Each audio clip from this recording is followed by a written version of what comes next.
Hey, welcome to the Gashouse Gang with Kevin Wheeler, Matt Pauley in Jupiter, Florida. I'm Tom Ackerman. We're sponsored by Game Day Men's Health. We're sponsored by Saliga Heating and Cooling. And you know what? I think Mason Wentz should bat leadoff this year. Let's get into Well, it. hey, let's be honest, Tom. It's probably going to be that way. So just if we're going to put money at it, I'm going to bet on it going that way. It was fun yesterday. That was episode 72. This is episode 73. And Matt, what's going on down in Jupiter as the Cardinals get themselves ready for action? I've got a lot of questions. Let's get you started. Give us the latest from the spring training home of the Cardinals. Yeah, so today we saw some more live BP. Miles Michaelis, Andre Palante were among the pitchers that had some live BP sessions. We spoke, as always, as we do every day, with Oliver Marmol. It seemed like one of the big narratives today was talking about Wilson Contreras and the transition he's making over to first base and all the things that he's been doing and how it's kind of a process. And right now they're just trying to get him comfortable. I also thought it was, I'm a big believer in the small details can play out in big ways later. And I think for the most part, that's been an area that historically the Cardinals have been really good at getting the small details. And Ollie spent some time talking today about some of those details, the arrangement of lockers in the clubhouse. For example, Quinn Matthews, his locker is right next to Sonny Gray. That was done very much on purpose when they're putting together hitting groups early on in spring training. A lot of times they're trying to put certain players with other players and facilitate conversations. And, one single one of those things doesn't make all the difference in the world, but when you do all those things kind of in aggregate, it can help produce a winning organization. So those were kind of, we can go deeper on any of that stuff, but those were kind of the surface level type conversations that we were having today. Yeah, just a little bit deeper on this, Matt, is that you'll start to discover this more and more as to which players are linking up with other players. What I mean by that is who's taking them under their wing. I'm curious what's going to happen. McGreevy, I kind of know because I don't know him personally necessarily, but having seen him already in that environment with the Cardinals, you can kind of see who he's gravitating to, but that will sort of evolve. And then the Quinn Matthews thing, and other players too. I mean, these young players, like who's going to be JJ Weatherholt's guy, or group. So a really interesting thing is yesterday, we saw a lot of Nolan Arenado and Thomas Saggese together. And the optics on that are really interesting because Nolan Arenado might have just cost Thomas Saggese a major league job this year. But there's a long play, obviously, with Saggese. And Arenado spent a lot of time yesterday. They were over at third together. They were talking through things. And I've always been of the belief that, I know Arenado's got the reputation for being, a little gruff and things like that. I think he's a good teammate. I think he's always been there for his teammates. I think last year he made a concerted effort, especially once the offensive numbers weren't there. I remember him talking about the fact that he said, well, I'm not going to help the team with my bat. I got to help the team in other ways. And he started talking more with young players and doing things like that. But the optics of Arenado and Saggese working together and talking through things when Saggese may be at Memphis because of Arenado, I just think, that's one of the beautiful things about baseball. Yeah, it's a good one. And Kevin, we talk numbers all the time, and numbers are a huge part of the game, but there is a human element, and it will be interesting to watch these young men and some of them older veterans kind of grow into the job with the watchful eye of those veterans. It is. And the veterans can be helpful, right? I mean, we saw all those years where Yachty leads the way for catchers, right? But how many of those catchers went on to be much of anything? Right. Because look, it's nothing against them. He did the right thing. They just weren't at that level. And then there was no opportunity here. So it's hard because most prospects aren't going to make it. I mean, that we know based on the number. I don't know what the percentage is. What do you think, guys? 25%, 30% make it, and then maybe 10% are stars or impact players or something along those lines. Just get into pro ball, or no, I'm talking about prospects like these guys that are right there on the cusp. The Saggeses, the Walkers, the Gormans. Like Walker and Gorman aren't prospects. They've used up their status, but you get what I'm saying. Like it's even at that level. It's not like they all work out. Most of them don't. So it's that the influences are great for the ones that are going to stick, right? So having that. That presence of a guy. And so for example, Yachty's influence on the young pitchers was probably greater in terms of the impact on the Cardinals than it was on the catchers. Because again, nothing against those catchers. They just weren't at the level where they were going to be that guy. Although I should say, Carson Kelly's had a nice career. I mean, he's a really good player. He's going to be a 10, 12, 14-year major league player. And he got that learning because he switched to catcher. He was drafted as a third baseman. He changed to catcher in the Cardinal system. So that's a case where being around veterans and being around good instructors, but again, being around guys like Yadi can help. It can help you develop, but unless you already have the talent, it's not going to change the game. But it can help other people. And I think as an example, Yadi helping young pitchers. How many of those young pitchers we've talked about that had success got over the hump because they didn't have to worry. They didn't have to think. They could just go out there and throw their pitches because they knew that guy behind the plate knew what he was doing. I think those influences are really hard to measure, but they exist. And it's just that we got to make sure we don't try to apply it to every player because they're not all going to stick. They're not all going to make it. No, and everybody's different in terms of the influencers as well. I mean, I remember well over a decade ago doing an event at Busch Stadium and having a panel of players. This is probably around 2011. The World Championship year. And I asked them all for a player that they look up to and who would they want to be if they couldn't be themselves. And every single one of them said Yadi. There was no doubt about it. And that was back then. They all wanted to be Yadi or Molina. And I think he's one of those that he will approach you and would approach you for sure and help out. But he's one that they all just observed. They all watched how he carried himself. No doubt. Like he'd walk in the room and they would know what the tone of that day was, or they would watch him prepare or work. Nobody would ever outwork him, and they all wanted to be that. Tom, I know what you talked about it yesterday, how, you typically have been the spring training, the second half, right? You're down there once games have started and all that. And Matt's doing what I was doing before, which is you're there early from day one. And Matt, you didn't have the luxury of, at least not for very long, of watching like Yadi do his thing, right? Were you there for his last year? Oh, no, so you weren't even here yet. Yeah, not in spring training, right? Mid-season. So, one of my favorite things when I was going down there with pitchers and catchers was following the catchers. I liked, man, those guys were like little ducklings following their mama when Yadi was around. I mean, they followed him everywhere. They were out there before the clubhouse opened in the morning. They were out there doing their drills. They were out there doing some catching stuff. Then they would go hit, and then they'd all come back and eat. And it was like this little group just following their parent. And that's what it was. And Yadi was going to do it, so everyone was going to do it. Everybody in that catching group was going to do everything he was doing. Those guys work so hard. I don't know if the catchers get the credit that they deserve. They put in more work than any other group of players here because, pitchers get days off from throwing and things like that. For the catchers, it's first one's in, last one's out, always being available to do things, have to do everything that you do with the pitching, but also work through your hitting. It is that is a grind. I can't imagine how badly those guys want spring training to come to an end once you're 4 or 5 weeks in. Yeah, absolutely. Boy, and it's rough early too because you've got all those extra pitchers and I know when you're a younger catcher or when you're a new catcher, you want to catch everybody because you got to get to know them. And I think that's got to be an interesting part about Herrera and Pajes this spring too, is they know they're catching, right? Contreras is playing first base. They know they're catching. They're going to have to be the guys that catch all of the pitchers that are going to be at the big league level on a regular basis so they can get the best connection with them they can get. Yeah, and you're going to have across the board here, we like to call it the buzzword over the last several years is accountability. Hold each other accountable. Everybody talks about that. It's probably been talked about in sports for years, but it truly is. You have to have honesty, and you have to be able to tell somebody when they're not doing something right, and you can't brush it under the rug. I think this is interesting. So I got a note from a listener, Bill Burke, who watches the show quite a bit, and said, my real concern is not the lineup, but how will the manager, he put managers, I think he means coaches, and the manager work with Wynn, Walker, Gorman, and others over the course of the season when they stumble and stall. Hopefully they won't, but it happens. And then he said, I wouldn't say this has been a strong suit for Ollie.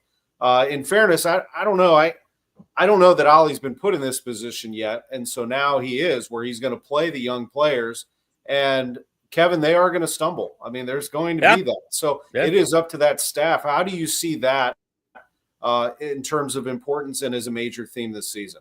Well, it'll be two things to me. One of them obviously is just seeing how these guys respond to Brant Brown and how he responds to what they need at a given time, right? Because they're going to be some defensive struggles at times. I think for both Gorman and for Walker, probably less so for Mason Wynn.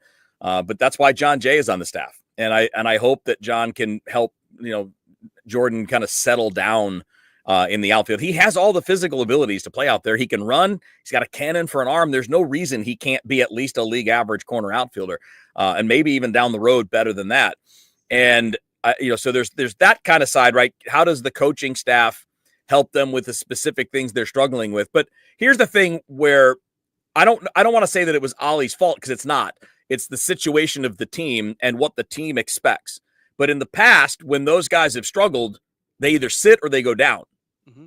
Right. And that's the thing that's going to change, or at least the way they're saying it. And if it doesn't change, you can mark that down as another thing that I'll be screaming about here on the Gashouse Gang. Those guys have to play. They have to play 140 games, 150 games. Sometimes there isn't just a magical fix. It's not a tweak. It's not going and looking at video. Sometimes you just have to play through it. And I think that's probably going to be what I judge the lineup making and judge Ollie on, and more than anything is, do you guys live up to what you said? Is this going to be a case where these guys have the runway to play through slumps without having the threat of sitting down or going back to Memphis? Yeah, there's a timeline to struggles. That when a guy first starts struggling, maybe you give him a day and you get him back in the lineup. Sure. Struggles continue. You just keep running them out there day after day after day, hoping that they can fight their way through it. And then we've all seen it. You eventually get to a point where you pass the timeline and you got to do something else, whether it's taking them out of the lineup for an extended amount of time, sending them to AAA, finding an injury and getting them on the injured list, like whatever it might be. And it's different for every single guy. But I think generally speaking, the kind of the timeline that I just laid out is what it looks like. And what's going to happen with the Cardinals this year, to Kevin's point, or at least what should happen to the Cardinals, what they've told us is going to happen, that period of time between that one day off and then back into the lineup and something more extreme, that's got to be a much longer amount of time now. There's got to be a very long leash for guys to be able to work through their struggles. This is the Gashouse Gang from KMOX with Matt Pauley, who joins us from Jupiter, Florida, and Kevin Wheeler in the studios of KMOX. I'm Tom Ackerman. We do have a lot of great questions that are going to be popping up here from YouTube, and I want to get to some of those if we can, and then there's some other stuff absolutely to dive into with regard to the Cardinals. I like this one from Ken. It's a decent question. Does Contreras go back behind the plate if an early injury happens, or do the Cardinals dip into the farm? It's a fair question, but I think Contreras' days of catching are pretty much done. I mean, this is going to be Herrera and Pius. Now, if they were to both go down, you have some young options, or you go sign somebody, or you do something. I guess you could, in a pinch, have Wilson. But Wilson's the first base. And I'm going to throw out a second one, and I'll let Matt start with this, and then Kevin can follow. Let me find it. So I had someone ask, not that it matters from a hitting perspective. This is from Ranman on Twitter. Not that it matters from a hitting perspective, but why wouldn't Burleson be first base and Wilson DH? Also, can we all finally accept that Arenado should be in the 6th or 7th spot? He's no longer 2017 Arenado. Well, 22 Arenado was an MVP candidate. That wasn't that far ago. I would not drop him that far. But anyway, that's a lineup question. Let's go back to Burleson. I answered it this way, Matt. I said Burley will see some time at first base, I would think. He'll also play left field, though, and so they're going to move him around. Your thoughts on that? Yeah, so the first one on Contreras, he's done as a catcher. In fact, Ollie talked about it today. He said that he thinks that Contreras' hitting is going to improve as a result of him not being forced to worry about all the stuff that catchers have to worry about, being in the game plan meetings and just everything that goes along with it. Contreras is going to be able to really focus in on hitting. So no, Jimmy Crooks, I would think, is going to be the first guy up when Ivan Herrera or Pedro Pajes deals with an injury, which is probably going to happen. Very few catchers make it through the entire season.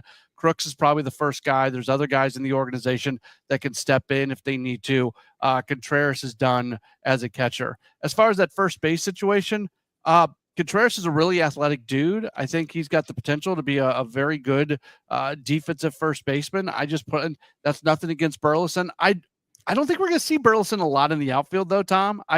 We don't hear any talk about that. I mean, with Arenado on this team and Brendan Donovan already being forced to the outfield and having Michael Ciani and trying to figure out that equation, as you know, Burleson was not a great outfielder in terms of, he was a very good, like his throwing arm is great. Once he got to the ball, he could throw guys out.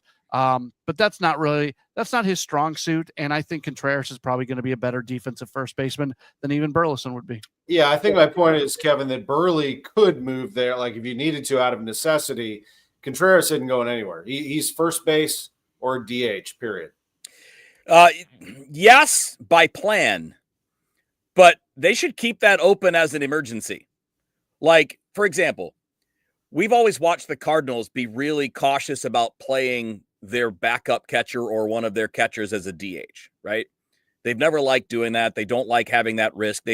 We've seen it was more Mike Matheny than it has been Ollie. I don't remember it being much of a thing with Ollie yet, but they always have hesitated to use catchers as pinch hitters because they're afraid that if something happens, they don't have a backup. Well, now they have a third guy.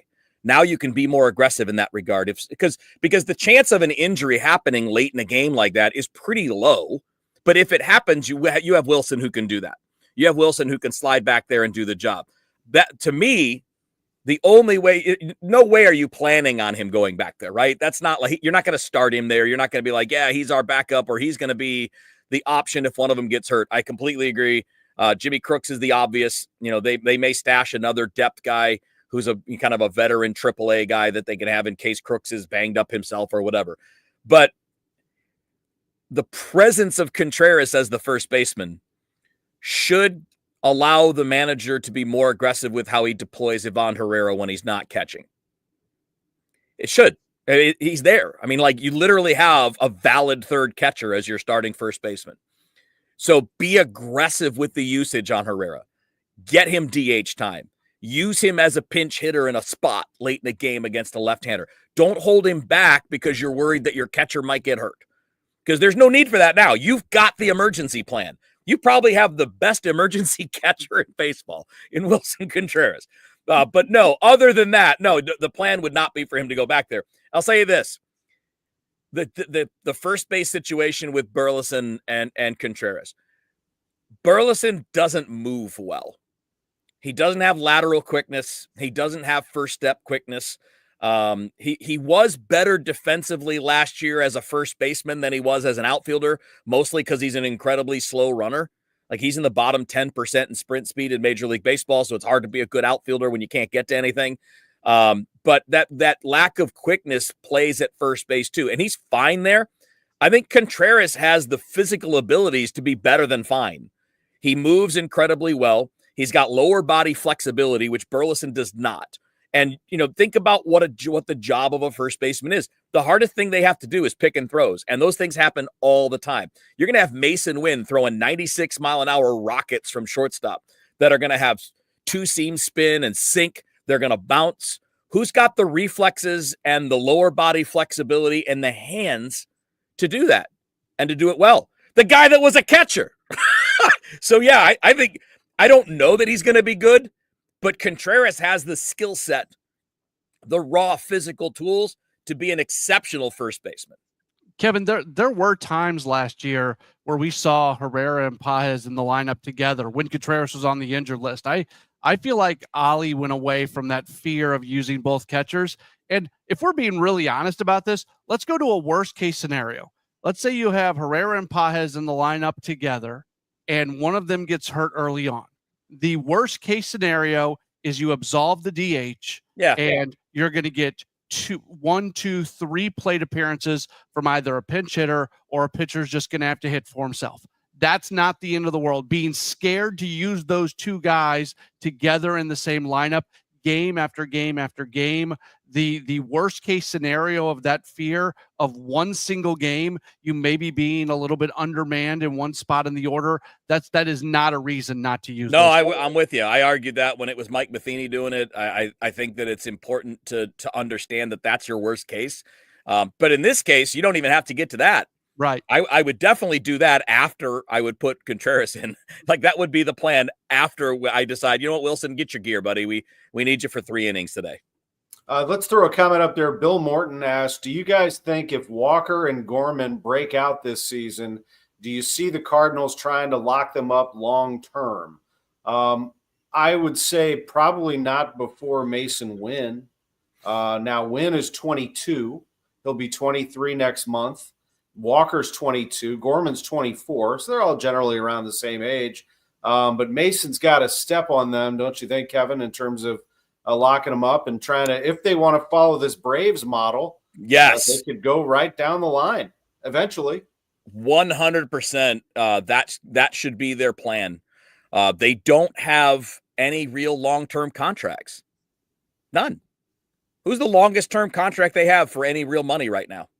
Not much. Sonny and Wilson. I mean, probably, yeah. Sonny's 2 more years. What's Wilson? 3 more years? Yeah. Like, you've got tons of money. The only way the Cardinals can keep superstar players is to sign them before they hit free agency.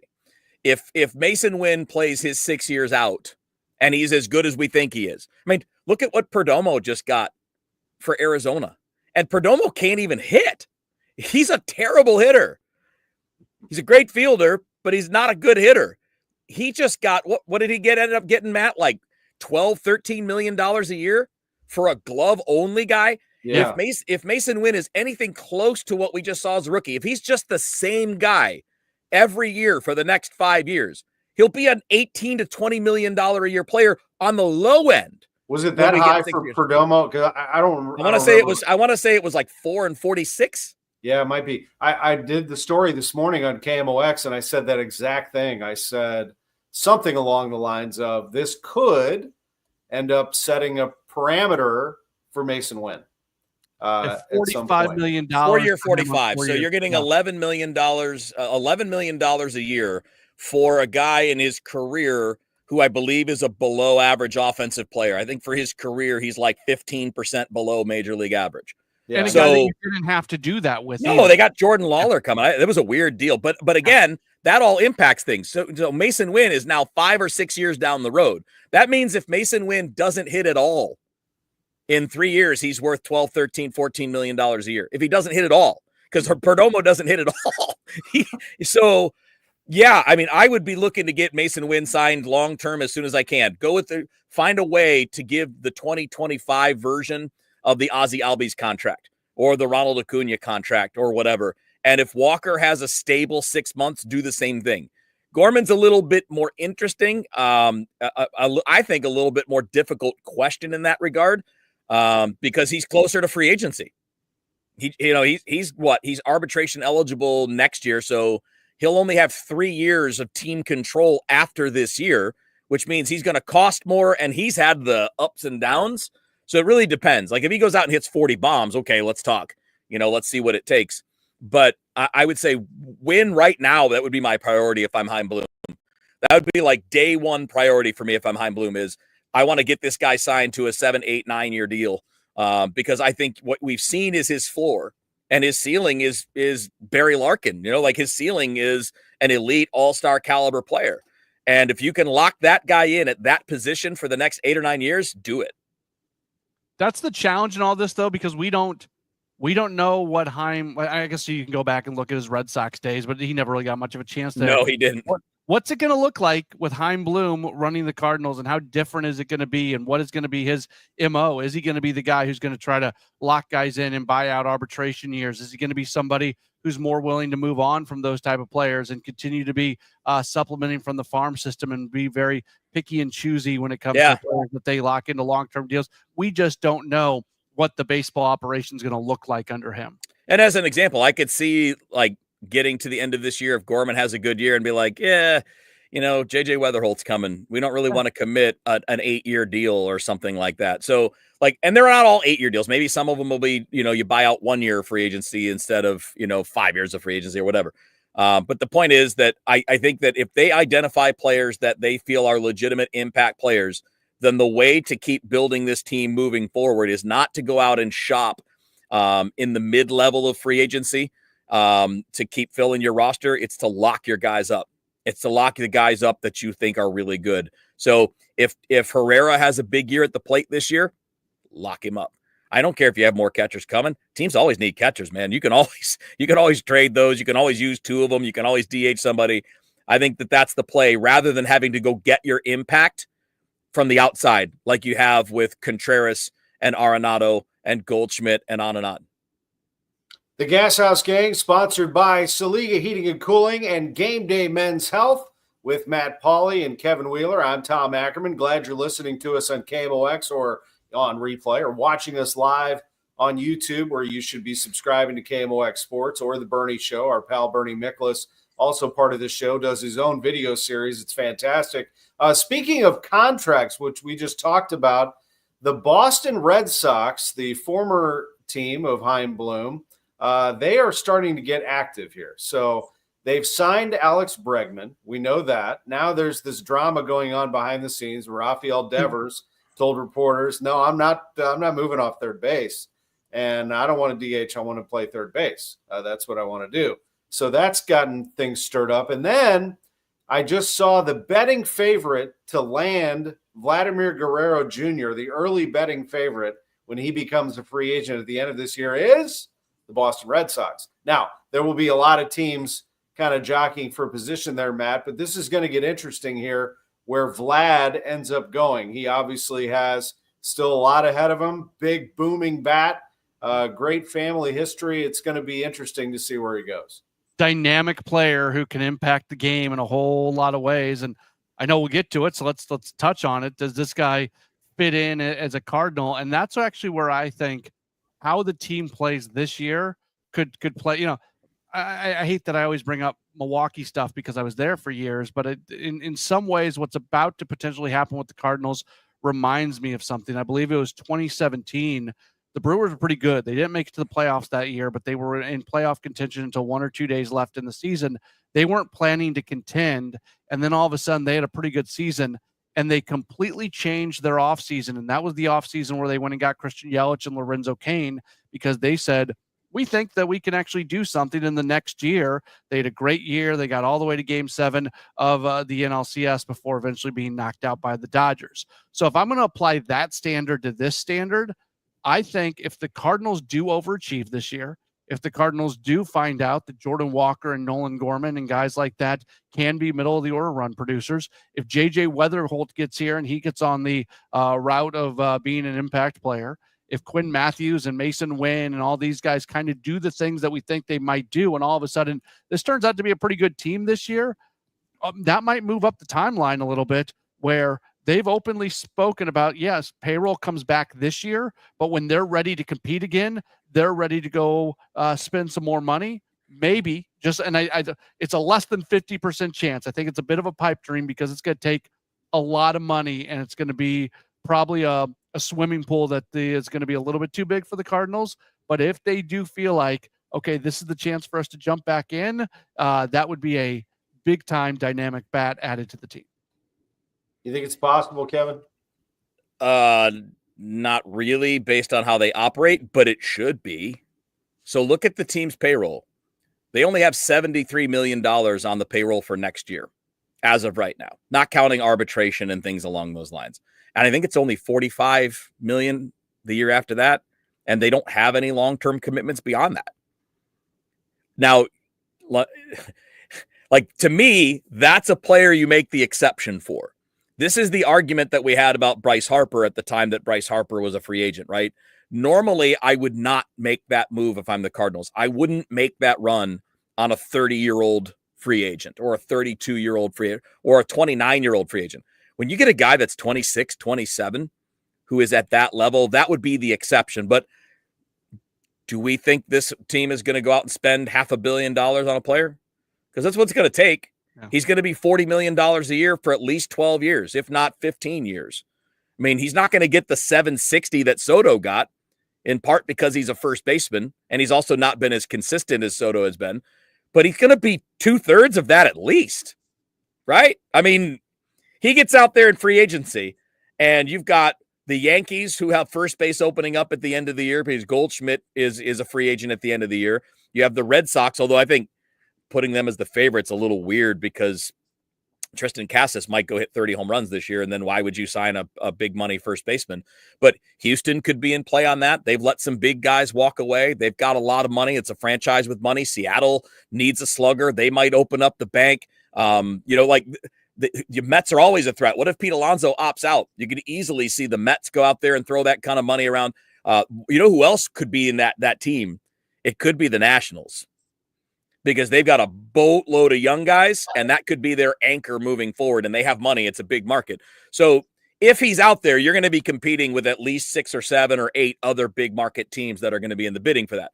I don't see them going into that and winning it, but that's one of the guys you have to at least re-examine, right? You have to at least say, is this the path? Because how often do you have the chance to add a Hall of Fame caliber hitter? It's very rare. So yes, I would explore it. I wouldn't expect it. It would be crazy. Yeah, this is one of those emails that I received from one of the sports betting sites, but I thought it was kind of fun anyway. They had the Red Sox at 3-1, Braves 4-1, Astros 6-1, Phillies 7-1, Cubs 9-1, Dodgers, Yankees 10-1. So kind of the usual suspects. Keep in mind the Phillies. Kyle Schwarber is a free agent at the end of the year. JT Realmuto is a free agent at the end of the year. That's $50 million with those two guys right there. After the Dodgers, Yankees, they went Padres, Giants, Mets, Mariners, Rangers, and then the Cardinals at 20-1. So kind of like right in the middle. That's kind of where I'd put them. And to me, their general rule would be to not do this kind of thing. But for this player, I think you would. By the way, I realize with the whole Phillies thing, Bryce Harper's your first baseman. So, if Vlad wants to be a DH, he could go to Philly because they're not going to move Harper off first base. Yeah, no, totally. I find that stuff interesting, though. I definitely do. Do you think, Matt, that there are any more moves? That would be move number 1 if they do it. Of course, they made a few minor moves here, but do you think there's anything that they will add or need to add before the start of the season here in spring training? Wouldn't shock me if they brought in another relief pitcher at some point. That would be the one thing that I could see them doing. It's kind of a 50-50 thing. We'll probably see them get into Grapefruit League games and then see where they're at from there. A relief pitcher, there's still a lot of those guys out there on the market. If there's a right-handed bat out there that really looks good to them that they can get cheap, maybe that's something that they kick the tires on. But there's also not a whole lot of spots for those kind of guys at this point. That's what I was going to say is I hear the team talking about those things. Who you bumping off the roster on the pitching side of things? Not that you don't have, not that you have, everybody's a sure thing, but are we giving up on Riley O'Brien? I don't know that this is a team that should be giving up on a guy that throws 100 miles an hour, right? We're not giving up on first of all, we haven't seen Nick Anderson yet, but a healthy Nick Anderson makes things interesting. We giving up on Roycroft, a 6'8" guy that throws 96. I think it's fascinating. If you're adding a reliever, is that person going to be any better than those guys could be? And wouldn't you be better off giving those younger guys who throw hard their opportunity? Now, the bench guy, I kind of wanted to ask you guys this, because I think the bench question, that right-handed bat, is interesting. Is that Michael Hellman, that guy that can play 6 positions and bat right-handed, even though he doesn't have a major league track record? Because who's the bench right now? Assuming that Herrera's starting catcher, let's just, for the sake of argument, we'll just go with him. Pajes is your catcher. Michael Ciani, if he's not in center field, and let's assume that Tom's lineup is the everyday lineup, right? Newt Barr in center field, Herrera's catching. So Pajes and Ciani are bench guys. Who else? Who are your other bench guys? Not a ton. I mean, it's open. Fermin's there, Baker's there. Again, Hellman is an interesting guy because he can play 6 positions and run. If they can find time for Sajasi, but there's definitely spots to Jose Barrero. We haven't seen it. Let's see what he looks like in Grapefruit League big game. Yeah, he's very talented. He was at one time a top prospect. And again, we're talking about a bench guy. He plays short. He plays center field. But this is my point. There's room there, right? But if I'm going to go out and sign a Justin Turner, he just signed with the Cubs. But if I'm going to go sign a guy like that, I'd rather give that to Luken Baker.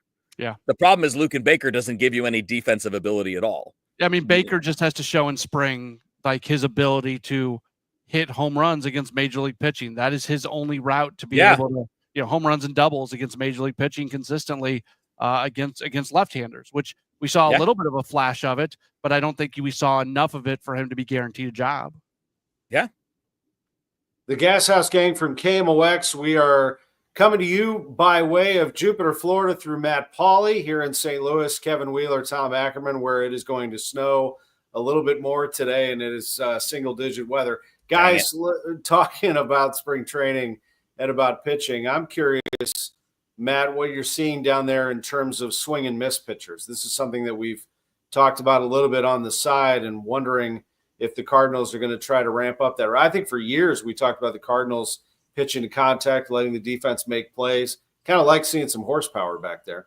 Yeah, and they're trying. I think that started in earnest last year with some guys they brought in. Obviously, that is Ryan Helsley. He's a swing and miss guy.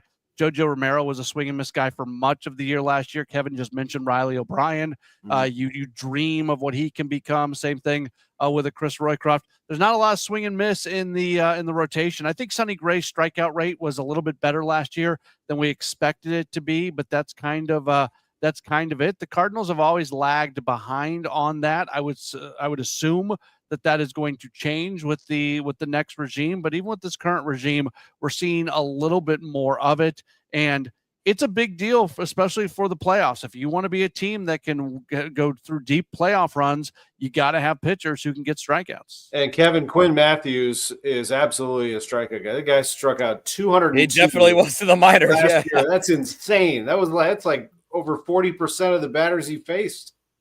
Yeah, I mean, I would caution buying that too much because a lot of that was A-ball, a Stanford college guy, 22 years old, facing teenagers. But he did it at Double-A, so that means something. He did strike people out at Triple-A, even though he struggled. So I think he is a strikeout guy. I don't think he's that guy. I don't think he's the Blake Snell 240 strikeout guy. But he'll miss bats, right? I mean, he's got that ability with multiple pitches. His fastball is ticked up, so he's more in the mid-90s now than low 90s. The changeup is a killer. He's got the ability to do that. I'm still baffled by why it's taken so long. Like, why is it taken so long to come to the realization that it's a strikeout game and we need to strike people out? The Cardinals bullpen last year, I think, ranked 24th in baseball in strikeout rate. I think if we took the rotation in, I didn't look at that, but I know it would be way down there. Because you don't have anybody in the rotation other than Sonny that strikes anybody out. So I don't understand why it's taken so long. Like, to me, that should have been happening all along. And, look at their prospects. Now, Matthews definitely fits. He's a change in that regard. Tink Hence misses bats, but Tink hasn't thrown 100 innings yet. So we ain't going to see him as a major league starter anytime soon. But McGreevy's not that. Graceffo hasn't been that. It's really an odd thing to me that it's taken this long to get to it, but I'm hoping that the signs are pointing in that direction. And this is why when I bring up the bullpen, I don't have any need to see a veteran right-hander who's just a guy. Give me Riley O'Brien. Give me Chris Roycroft. Give me those guys who might miss some bats. I mean, they throw hard. This guy, Bailey Horn, that they picked up off of waivers, he's not been good, but he throws hard. He's a lefty throwing like mid to upper 90s. Give all of these guys their looks, man. Give Zach Thompson a look. Zach Thompson will miss bats. He'll be walking people, but he'll miss some bats. A lot of things sometimes. Right. He might miss the strike zone a lot too. But I think that there is some of that ability there, but you got to unleash it. These guys are 30 years old now. Riley O'Brien is going to be 30 this year. Roycroft is 26. Zach Thompson is 27. There's no more waiting around. This is the year to find out, what are they? Are they helpful? Are they pieces? Can we get something out of them? Can they give us a chance to compete better? And, man, keep them healthy. I mean, what a great luxury of depth they could have in this bullpen, which was one of the better bullpens in the National League last year. They could have it all back even without Kittredge. Guys, coming up tonight is a special show. 6:30, I believe, is the start time for the City Spotlight, which is to ramp up excitement and preview this opener for City on Saturday. Saturday's going to be nuts. I mean, you got the Cardinals playing down there, Matt. You got the Blues playing here, City playing here, the Billikens playing here, Mizzou at Arkansas. Illinois is going to be at the Garden taking on Duke. I mean, that's just a crazy Saturday. What do you have in store today leading up to City Spotlight? Yeah, so we'll do 6 to 6:30 standard sports open line. We'll go through everything that Oliver Marmol had to say today and just kind of talk through the narratives of the day. And then I'll hand things off to Jen Cease, and she'll get everybody ready for the City season, which begins, like you said, this Saturday, Tom. It'll be exciting, and Dale Schilly will be part of that. And Kevin, you've got the DGS leading into all that. By the way, we're doing this. Yeah, we're doing Gashouse Gang on video. We're doing that on DGS now. So we're going to be live on Facebook. I think eventually on YouTube and Twitter as well. But we're doing it live, so you get to see all of us clowning around.